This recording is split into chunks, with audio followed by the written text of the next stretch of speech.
안녕하십니까. 벨타스 코리아 기술영업본부에서 넷백업과 넷백업 어플라이언스를 담당하고 있는 장유진이라고 합니다.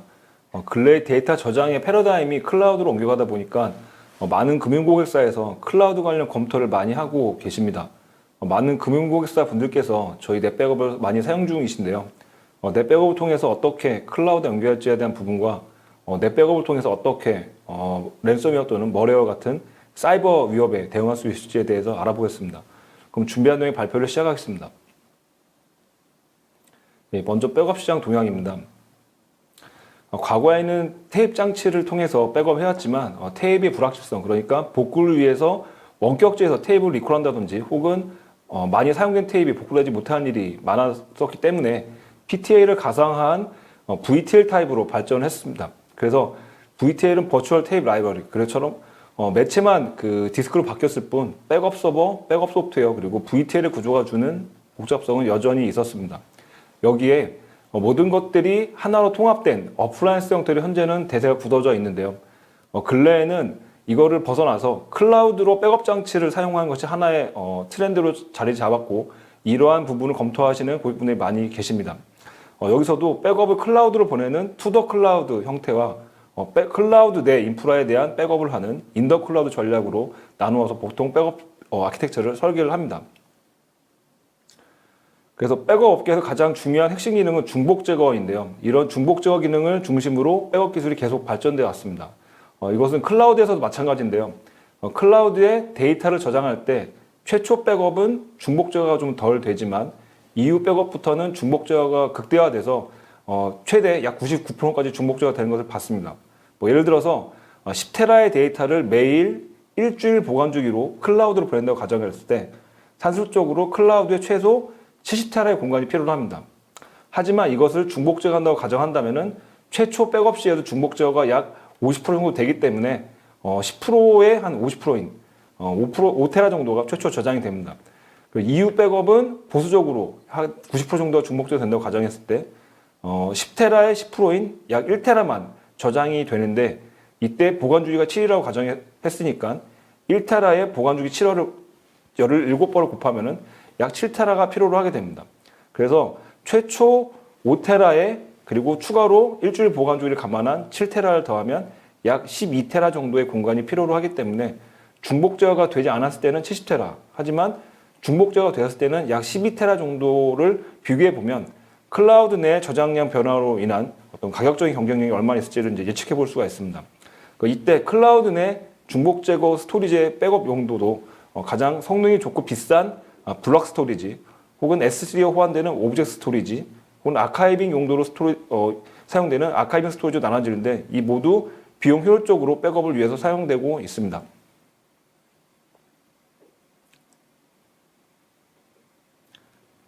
그래서 AWS 홈페이지에 들어가시면은 저장량에 따라서 얼마만큼의 비용이 소요되는지에 따라서 확인을 하실 수가 있습니다. 누구나. 그래서 여기서 500기가의 데이터를 일일 변경량 10%라고 가정을 하고 보관 주기가 30일이라고 가정을 했을 때 얼마만큼의 비용이 소요되는지를 계산을 해봤습니다.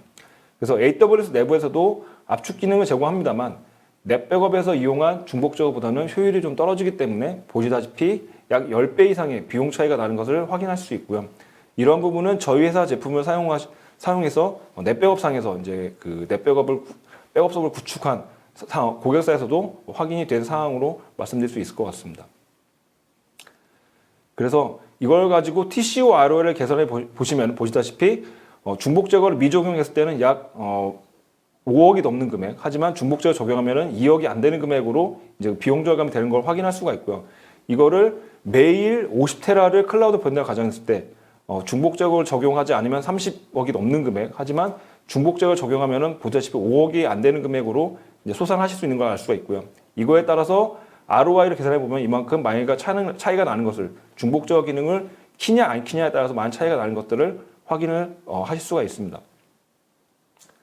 그래서 근래 또 하나 대두되는 이슈는 랜섬웨어입니다. 아까 말씀드린 중복 제거 관련 클라우드 백업 외에도 랜섬웨어에 대한 위협이 커지다 보니까 백업본으로서 랜섬웨어에 대한 복구를 걸렸을 때 복구할 수 있도록 하기 위해서 어떤 그 랜섬웨어에 대한 대비들도 백업에 있어서 되게 중요한 여건들로 하나의 이제 얘기가 되고 있는데요. 그래서 랜섬웨어에 감염됐을 때 백업 번호로부터 빨리 복구하게 되면 이제 어떤 해커한테 비용 지불을 하지 않아도 되기 때문에 백업 중요성이 날로 커지고 있는 겁니다. 그래서 구글에서 검색해 보셔도 국내에 많은 피해 사례를 찾을 수가 있는데요. 대표적인 몇몇 사례를 말씀드리겠습니다. 여기에는 제가 장표에는 기술하지 않았습니다만 국내에서 발생된 랜섬웨어 사례를 하나 말씀을 먼저 드리고자 합니다. 그래서 모 국내 고객사는 저희 제품이 아닌 경쟁사 제품을 사용해서 백업을 하고 있었는데요. 웹서버를 통해서 감염된 랜섬웨어가 잠복해 있다가 IT 직원들이 대응할 수 없는 일요일 낮 시간에 랜섬웨어 공격을 수행했습니다. 전형적인 랜섬웨어 공격 패턴인데요. 잠복해 있다가 IT 직원들이 대응할 수 없는 시간에 랜섬웨어 공격을 해서 피해가 더 컸습니다. 그러니까 이 사례에서 알 수 있는 것은 윈도우 백업 서버는 랜섬웨어에 매우 취약했다는 점입니다. 방금 언급드린 고객사가 그런 상황이었는데요.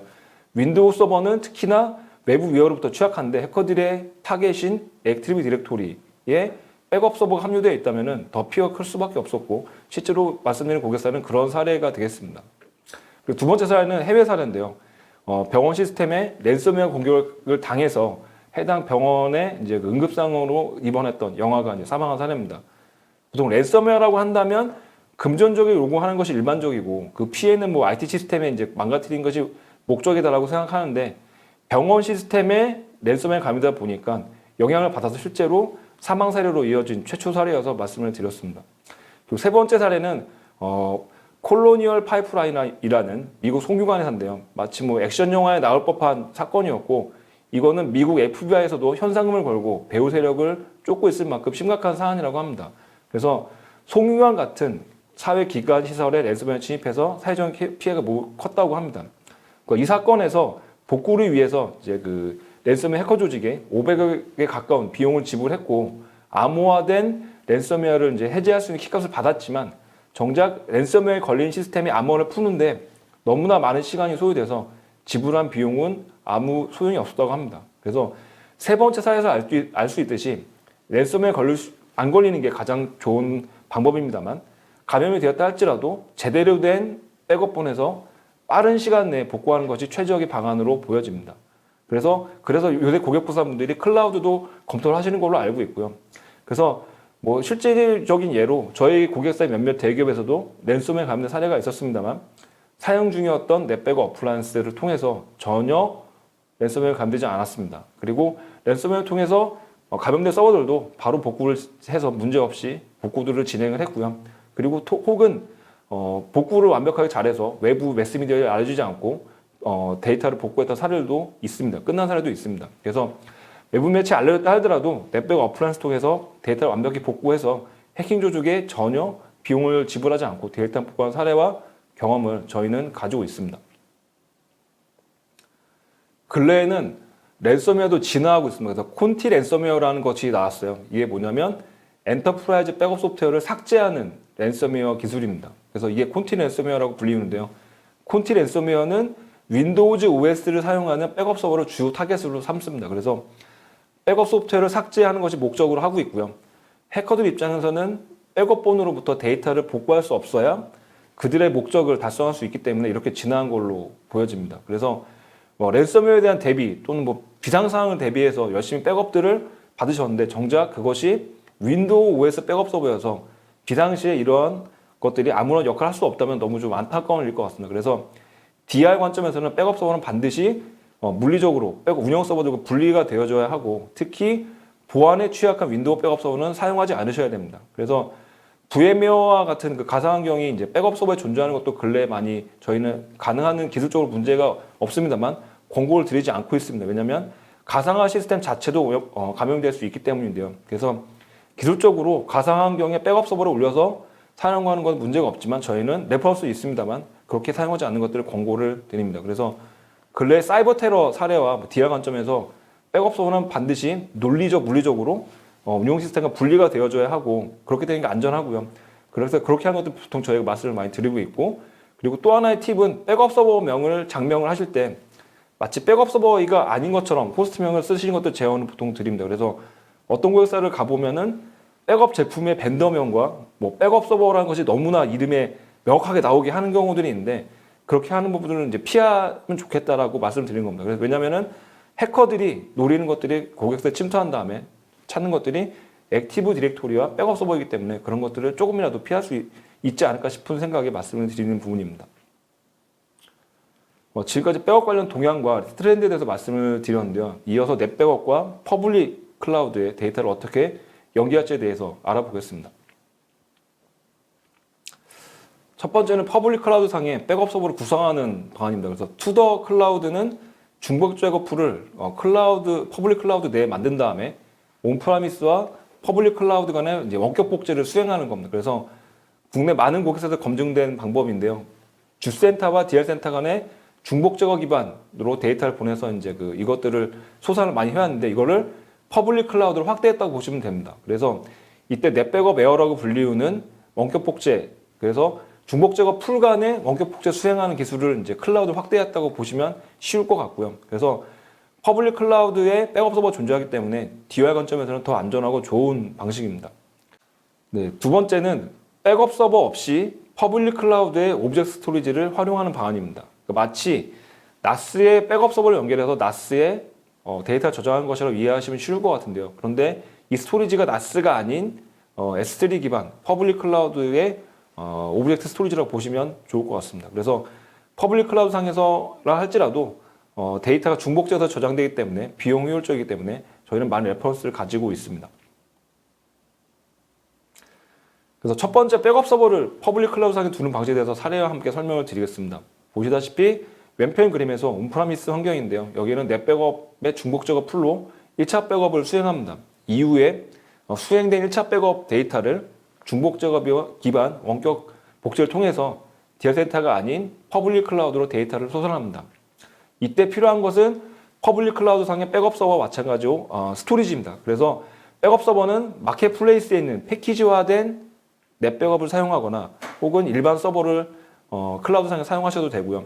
그래서 데이터가 저장되는 스토리지는 과거에는 좀 블락 스토리지만 가능했기 때문에 좀 비용 효율적이지 않았습니다만 이제는 S3 오브젝트 스토리지를 해당 기능을 통해서 구현할 수가 있습니다. 그래서 고객사 입장에서는 이 방식의 가장 큰 장점은 백업 서버 클라우드 상에 존재하기 때문에 아무래도 디아점은 더 효과적이라고 말씀드릴 수 있을 것 같습니다. 그래서 실제 사례를 보면은 로컬에서, 그러니까 한국에서 백업한 이후에 AWS 상에 있는 미국 서부 리전에 이제 백업 서버로 데이터를 전송을 하고요. 이후 시애틀 리전에서 2차 소산을 보내는 구성으로 되어져 있습니다. 이 고객사에서는 해외 사업부에서도 국내와 동일한 백업이 필요하고 데이터가 필요하기 때문에 이렇게 리전 간 복제를 활용해서 소산을 글로벌하게 진행하고 있습니다. 두 번째는 백업 서버 없이 퍼블릭 클라우드의 오브젝트 스토리지를 활용하는 방안입니다. 마치 NAS의 백업 서버 연결해서 NAS 데이터 저장하는 것을 보시면 좋을 것 같은데요. 그래서 저장되는 장소가 오브젝트 스토리지보다는 조금 블록 스토리지보다 좀 느리기 때문에 오브젝트 스토리지가 비용 측면에서는 좀 무시할 수 없는 장점이 아무래도 있기 때문에 레퍼런스가 가장 많은 아키텍처입니다. 그래서 백업 서버는 이제 클라우드 상에 없고 중복 제거된 스토리지만 존재하는 방식입니다. 그래서 일반 S3 기반 오브젝트 스토리지도 비용적으로 좀 부담스러운 상황이라고 하신다면 더 저렴한 예를 들면 AWS 글래시어 같은 아카이빙 스토리지로도 백업 저장이 가능합니다. 하지만 염두에 두실 부분은 글래시어 같은 이런 아카이빙 스토리지는 성능이 정말 매우 느리기 때문에 장기 보관 데이터 등의 용도로 사용하시는 것을 권장을 드리고요. AW 글래시어나 애저 아카이브 티어 같은 백업 필요한 상황이라고 한다면 넷백업 9.0 이상의 업그레이드를 고려하시면 성능적으로 조금이라도 더 장점이 있기 때문에 더 좋으실 것 같습니다. 그래서 넷백업은 AWS의 아카이빙 스토리지인 글래시어에 대한 호환성을 과거부터 가지고 있었고 몇몇 레퍼런스도 저희 가지고 있는데요. 이러한 애저를 사용 중인데 혹은 아카이브 티어로 장기 보관 백업을 수행하거나 비용 효율적인 백업이 필요한다고 하신다면은 넷백업을 통해서 이런 것들을 다 구현을 하실 수가 있습니다. 그래서 이제는 넷백업 8.3부터 클라우드 카탈리스트라고 불렸던 근래의 방식 없이 넷백업 중복 제거 풀, 그러니까 MSDP라고 불리우는 미디어 서버 디듀 풀과 함께 클라우드 카탈리스트로 합쳐서 데이터를 보내는 방식이었는데 이제는 그렇게 하지 않고 이제는 모든 것들이 클라우드 카탈리스트라는 하드웨어 없이도 데이터를 바로 클라우드로 직접 연결해서 보낼 수가 있습니다. 그래서 레퍼런스를 많이 저희 가지고 있는데요. 이 방식은 뭐 제조나 통신, 건설, 바이오 고객사 등 저희 레퍼런스를 많이 보유하고 있고 성공적으로 잘 사용 중입니다. 그래서 근래에는 좀 보수적이었던 금융 고객사에서도 이런 부분들을 전향적으로 검토하셔서 도입을 결정하신 곳도 현재 있습니다. 유즈 케이스를 한번 정리해봤습니다. 그래서 주센터 DR 서버 간 원격 복제하는 구성인데요. 이 경우에 DR 센터에서 테이프로 소산하는 경우가 일반적이었는데요. 이것을 테이프이 아닌 퍼블릭 클라우드로 데이터를 보내는 거로 보시면 좋을 것 같습니다. 그래서 과거의 넷백업은 뭐 백업 서버에서 한 개의 퍼블릭 클라우드 벤더로만 좀 데이터를 보낼 수가 있었었는데 이제는 한 대의 백업 서버에서 여러 멀티 클라우드 데이터를 보낼 수가 있습니다. 그래서 보시다시피 예를 들면은 AWS와 애저로 데이터를 동시에 소산할 수 있는 그림이 되겠습니다.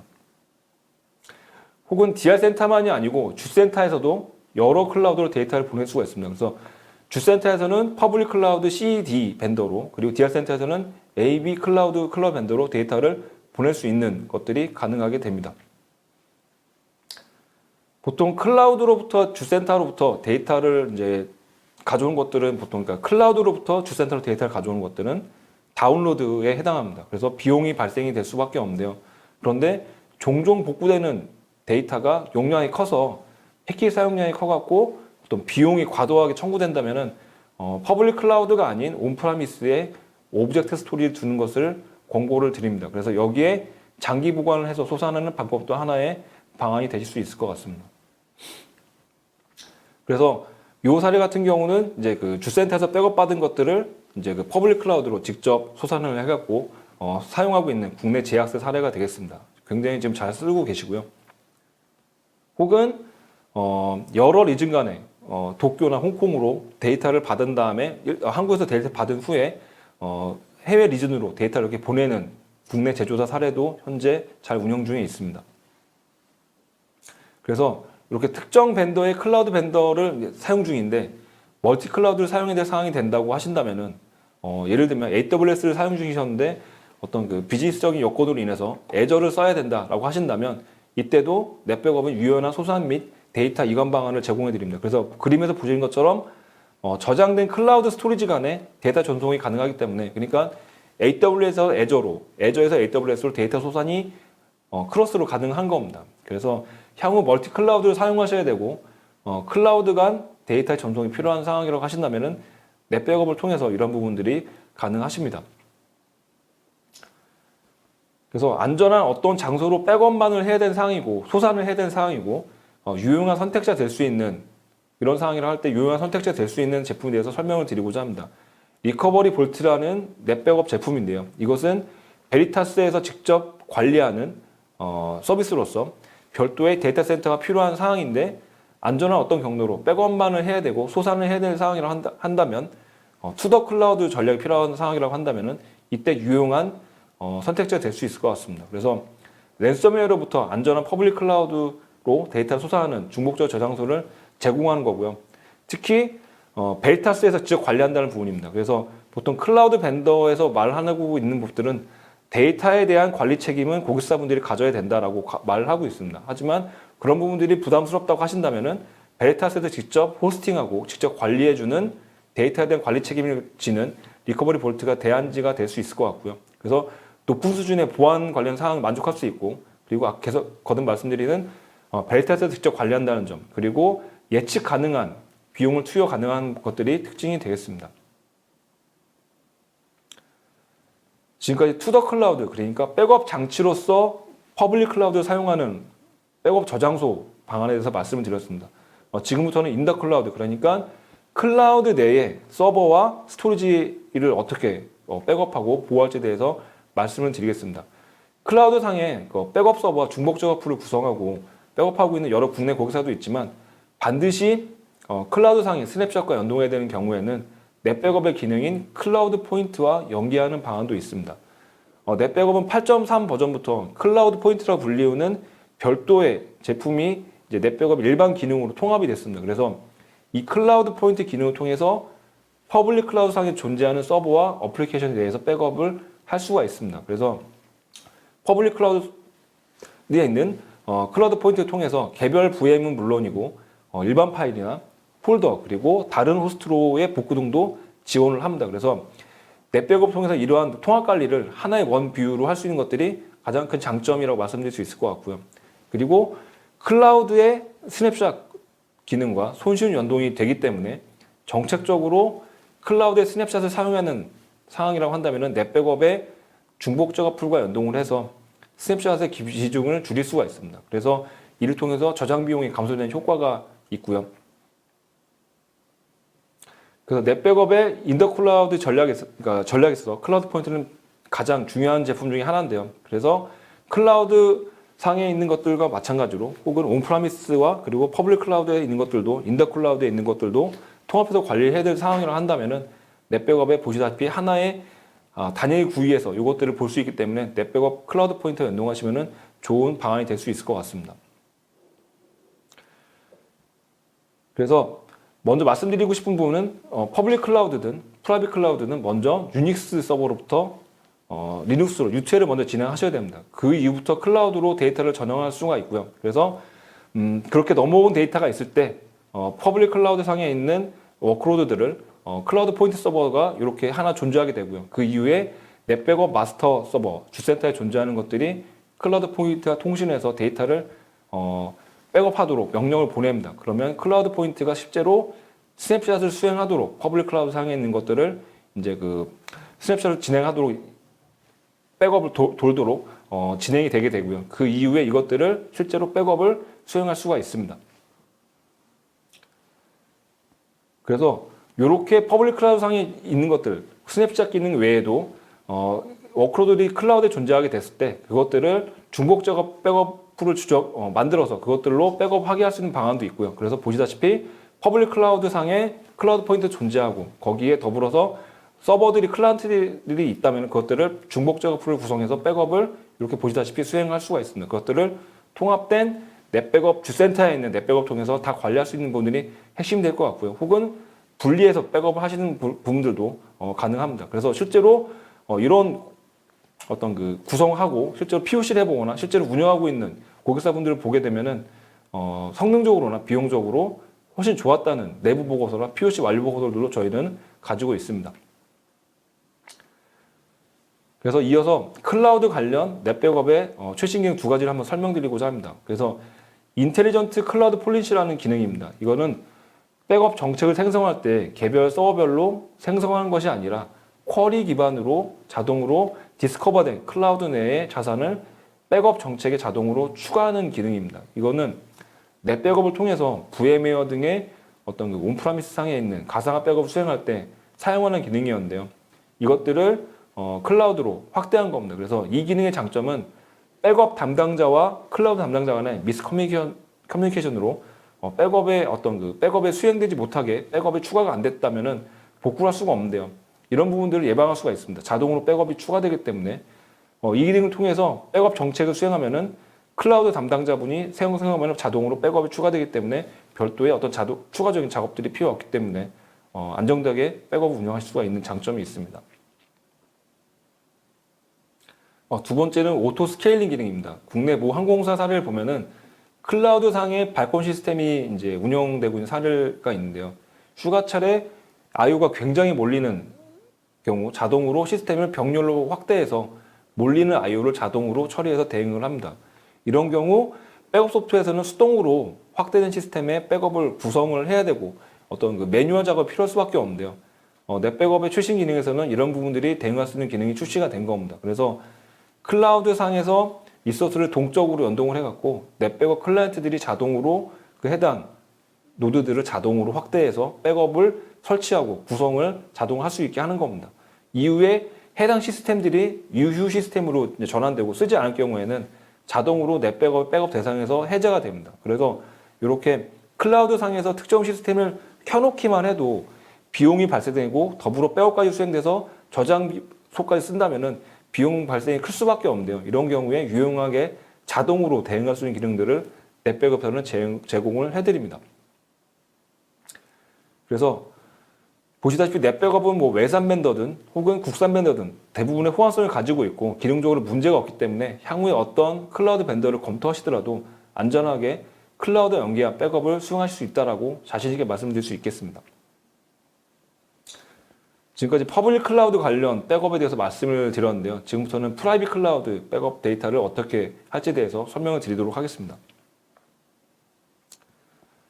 근데 보통 MBD 방식으로 불리는 네트워크 백업 방식입니다. 요거는 하이퍼바이저에서 리소스에 대한 어떤 백업 성능에 대한 것들 제약을 걸어놨어요. 그래서 예를 들면 한 150메가 이상 하이퍼바이저 하나당 성능이 나오지 않도록 텐지할지라도 이렇게 걸어놨는데 요거를 풀면은 가상화 OS 자체가 어떤 안정성에 문제 생기기 때문에 이런 부분들이 있습니다. 하지만 백업에 대한 리소스가 백업으로 인한 어떤 운영 임팩트가 가장 적은 방식이기 때문에 근래에 많이 선호되는 방식이 되겠고요. 가장 심플한 방식이 될 수 있을 것 같습니다. 두 번째는 센트레스포스트 방식을 불리우는 데이터 스토어가 있는 구조의 어떤 가상 환경을 했을 때 데이터 스토어와 넷백 어플라이언스 직접 센으로 조닝을 하게 되면 데이터 패스가 센으로 데이터 스토리지와 넷백 어플라이언스에 직접 데이터가 가게 되는 겁니다. 그러면은 하이퍼바이저에는 전혀 영향을 주지 않기 때문에 성능적으로 또 좋으면서 백업으로 인한 임팩트가 하이퍼바이저는 전혀 없는 장점이 있습니다.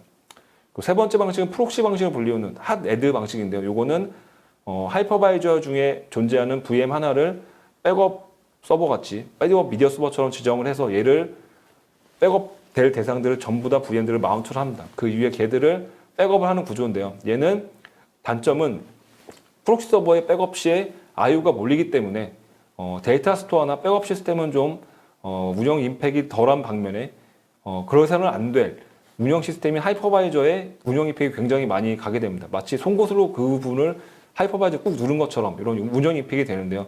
경쟁사는 이런 방식으로 백업을 많이 수행합니다만 베이타스는 이 부분도 당연히 기술적으로 가능합니다만 근래에는 센트레스포트 방식이나 혹은 네트워크 방식으로 백업을 하는 것들을 저희는 많이 권고를 드리고 레퍼런스를 많이 가지고 있습니다. 그래서 프라이빗 클라우드 백업을 받을 때 저희는 악셀레이터라고 불리우는 1차 백업 이후에 변경된 블록만 가져와서 풀 백업을 합성하는 그런 부분들을 이제 굉장히 잘 하고 있는데 이런 부분들이 VM웨어나 하이퍼V, 누타닉스에 있어서도 저희는 지원이 됩니다.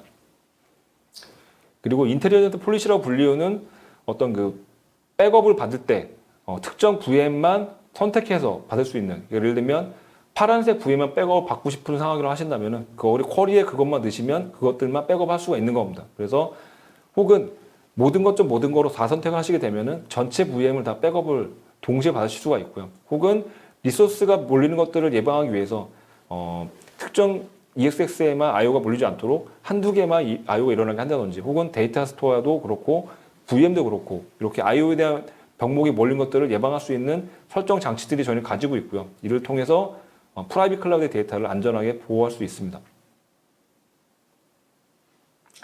그리고 이렇게 잘 백업 받으신 데이터들을 인스턴스 액세스로 불리우는 백업 받은 데이터를 운영 시스템에 마운트해서 백업본으로 복구를 할 수 있는 보통 복구라고 생각한다면은 프리 스페이스가 어떤 타겟 공간에 필요하게 되고 예를 들면 1테라 정도의 복구를 하려고 한다면 1테라의 프리 스페이스가 필요할 수밖에 없는데요.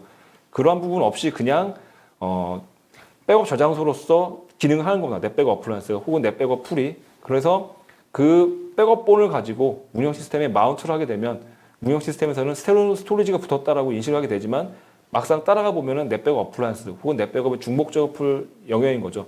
그래서 그걸 갖고 VM을 띄워서 혹은 백업된 데이터를 띄워서 실제로 데이터를 써볼 수가 있는 거고요. 그럴 때 프리 스페이스 없이 데이터를 보통 리스토하는 시간 없이 그냥 마운트만으로 데이터를 살려볼 수가 있는 겁니다. 이런 것들은 VM웨어 쪽은 혹은 MS SQL 데이터에 한해서 이것들은 저희는 쓸 수가 있습니다. 그리고 새로운 기능 중에 하나가 VM에 관련 사항들이 있습니다. 그래서 보통 랜섬웨어에 감염되었을 때 사례를 보게 되면 빠른 시간 내에 최신 시점으로 복구를 해야 되는 게 가장 중요한 부분인데요. 이런 부분을 반영한 기능이 인스턴트 롤백 그리고 컨티뉴어스 데이터 프로텍션을 불리우는 CDP 기능입니다. 간단히 말씀드리면 악셀레이터 리스토어인데요. 악셀레이터 백업은 변경된 블록만 백업해서 백업 시간을 줄여주는 기능이었는데 복구할 때도 이게 가능한 겁니다. 그래서 쉽게 말씀드리면 악셀레이터 리스토어인데 이 부분을 통해서 VM웨어 복구 시 변경된 블록만 찾아서 데이터를 복구할 수 있기 때문에 수분 내에 대규모로 데이터를 복구가 가능하게 됩니다. 그리고 VRP라고 불리우는 베리타스 레지리언스 플랫폼이라 불리우는 이 기능이 넷백업으로 기본 기능으로 추가가 되어져 있는데요. 백업을 받고 이것들이 잘 마이그레이션이 되는지, 혹은 서비스 전환을 실제로 한다든지, VMware 환경과 클라우드 간에, 혹은 실제로 운영 상태에서 데이터를 넘기지 않으면서 리허설 해본다든지 이런 것들을 가능하게 되고요. 어떤 문제가 있는지에 대한 리포팅, 전환이 될 때 있어서 그런 것들을 가지고 있어서 어떤 그 고객사의 리스크에 대한 통찰력을 가질 수 있는 것들이 이 VIP의 기능이 되겠습니다. 이것들이 넷백업에 통합이 되어져 있고요. 그래서 프라이빗 클라우드 환경에 있을 때 이것들을 기능들을 유용하게 사용해 보실 수가 있습니다. 그리고 저희 경쟁사와 달리 뉴타닉스 아크로폴리스에 대한 백업 기능들도 제공을 하는데요. 이제 그 거의 뉴타닉스 백업은 이제 VMware 백업 기능과 동일한 레벨로 된다고 보시면 맞을 것 같고요. 이것들이 인텔리전트 폴리시와 맞물려서 같이 자동으로 VM들을 디스커버하고 에이전트 리스 기반으로 백업된 데이터를 백업한 이후에 개별 파일 복구를 한다든지 이런 것들이 더 쉽게 할 수 있도록 개선이 됐습니다. 그리고 저희는 오픈스택에 대한 어떤 이런 백업들도 거의 방금 말씀드린 VMware나 뉴타닉스 백업의 거의 동일한 기능으로 저희는 에이전트 리스 기반으로 백업들을 지원을 하고요. 그리고 향후에 뉴타닉스 외에도 오픈스택 외에도 혹은 쿠버네티스에 대한 어떤 그 호환성을 검토하시고 향후에 어떤 그 필요하신다고 하신다면은 저희는 VMware 탄주나 레드햇의 오픈시프트 그리고 구글의 컨테이너 엔진 같은 이런 분들도 저희는 지원을 합니다. 그래서 저희는 보통 넷백업에 있어서 가상화 시스템이라고 한다면 거의 대부분은 지원한다고 보시면 맞을 것 같고요. 이런 가상화 백업에 있어서 저희가 DNA라고 말씀드릴 수 있는 특징을 말씀드릴 수 있는 에이전트 리스 기반 그리고 개별 통으로 전체 VM 받은 이후에 싱글 파일 리스토어가 된다든지 혹은 장애 포인트가 되는 프록시 서버 없이도 백업 되게 한다든지 이런 부분들은 가상화 백업에 있어서 똑같이 이런 가상화 백업의 DNA들이 전부 다 가상화 백업들이 심어져 있기 때문에 이런 부분들을 특히나 근래에 나온 쿠버네티스 백업에 있어서도 백업 기능과 호환성을 더 강화했기 때문에 더 좋다라고 말씀드릴 수 있을 것 같습니다. 그리고 이렇게 열심히 백업 받은 데이터들을 퍼블릭 클라우드든 혹은 프라이빗 클라우드든 넷백업 특수 기능 중에 하나가 백업 잡별로 랜섬웨어를 탐지하는 기능입니다. 그래서 클라우드에 연계해서 어떤 그 랜섬웨어에 대한 어떤 문제가 있는 것들을 징후들을 백업 잡별로 바로 확인할 수 있는 거의 실시간으로 볼 수 있는 기능들이 저희는 가지고 있고요. 그렇기 때문에 이런 부분들이 통합해서 어떤 퍼블릭 클라우드는 아니든 간에 다 볼 수 있기 때문에 이런 부분들이 차별점이 있다고 말씀드릴 수 있을 것 같습니다. 그리고 넷백업은 특히나 프라이빗 클라우드 환경에서 더 백업된 데이터를 잘 보호할 수 있는 기능이 넷백업 어플라이언스 통해서 가능한데요. 계속 말씀드리는 근래 핫한 이슈인 랜섬웨어 관련된 부분들도 보안에 취약한 윈도우 백업 서버를 쓸 수밖에 없는 아키텍처적으로 그런 밴더에 비해서 저희는 이런 부분들이 좋다라고 말씀드릴 수 있을 것 같고요. 특히 동일한 백업 솔루션 도입 비용에 더불어서 보안 백업을 더 잘할 수 있는 보안에 관련된 특화된 백업할 수 있는 것들이 저희는 가지고 기능적으로 있기 때문에 이런 부분들이 저희가 고객사분들한테 선택이 되는 사례 중에 하나라고 말씀드릴 수 있을 것 같습니다. 그래서 오늘 대부분의 기업 환경이 클라우드에 있어서 하이브리드 클라우드 환경이 좀 일반적인 환경이 될 것 같은데 넷백업은 최적의 데이터 보호 솔루션을 제공을 하고요. 온프라미스에서는 넷백업 어플라이언스 통해서 자동으로 멀웨어나 어떤 그런 탐지에 대한 것들도 가능하고 자동으로 지워주고 그리고 랜섬웨어로부터 데이터 안전하게 보호할 수 있고 그리고 온프라미스의 데이터나 DR 사이트로 퍼블릭 클라우드로 데이터를 안전하게 중복제어 기반으로 솟아날 수가 있습니다. 그래서 혹은 소개드린 베리타스에서 데이터에 대한 보호 책임을 가지는 리커버리 볼트를 통해서 안전하게 저장소를 제공하는 서비스 제품도 있고요. 그래서 넷백업은 하이브리드든 클라우드든 가리지 않고 어떠한 데이터 타입이라 할지라도 호환성을 가지고 있고 클라우드에 연결된 어떠한 환경을 할지라도 완벽하게 데이터를 보호할 수 있는 방법론을 저희는 가지고 있습니다. 그래서 클라우드 관련된 베리타스의 보호 전략을 말씀드리면 통합된 라이센스 체계입니다. 저희는 용량 라이센스, 원본 데이터 용량, 소스 용량 단위로 데이터를 라이센스가 구매가 된다면 그 정책을 통해서 온프라미스든 클라우드든 전반적으로 통합해서 라이센스를 쓸 수 있기 때문에 별도의 체계를 가지지 않습니다. 그리고 퍼블릭 클라우드든 하이브리드 클라우드든 간에 저희는 데이터 보호를 통합해서 잘 할 수 있는 부분들이 있고요. 그리고 온프라미스에서는 올인원화된 넷백 어플라이언스 통해서 백업에 대한 관리 포인트를 줄여주면서 백업을 할 수가 있고 그리고 어플라이언스 내에서 어떤 그 사이버 위협으로부터 안전하게 데이터를 보호할 수 있는 여러 좋은 방법들을 저희는 가지고 있습니다. 네, 마지막 서머리인데요. 요새 굉장히 검토해야 될 부분도 많고 IT 환경이 복잡해지면서 더 쉽고 빠르게 백업을 하면서 복구도 더 잘할 수 있는 것들이 비즈니스적으로 많이 중요한 사항이 됐습니다. 그래서 이러한 IT 환경으로부터 기업은 비즈니스 자산을 완벽하게 보호할 수 있고, 그래야 어떤 그 회사의 어떤 명운이나 혹은 인지도를 계속 높여갈 수가 있는데요. 넷백업은 이런 부분들에 있어서 비즈니스가 어떤 부분을 요구하든 간에 엣지부터, 그러니까 지방 사무소나 클라우드는 주세되든 간에 저희는 백업 복구 방식을 하나의 통합된 플랫폼으로 가져갈 수 있고요.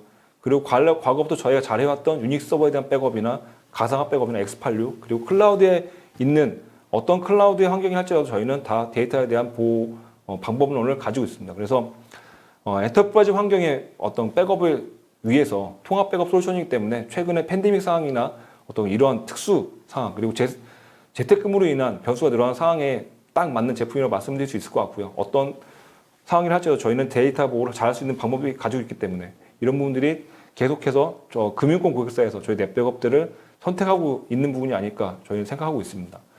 긴 시간 경청해 주셔서 감사하고요. 궁금하신 사항은 저에게 연락 주시면 저희 성심성의껏 알려드리도록 하겠습니다. 감사합니다.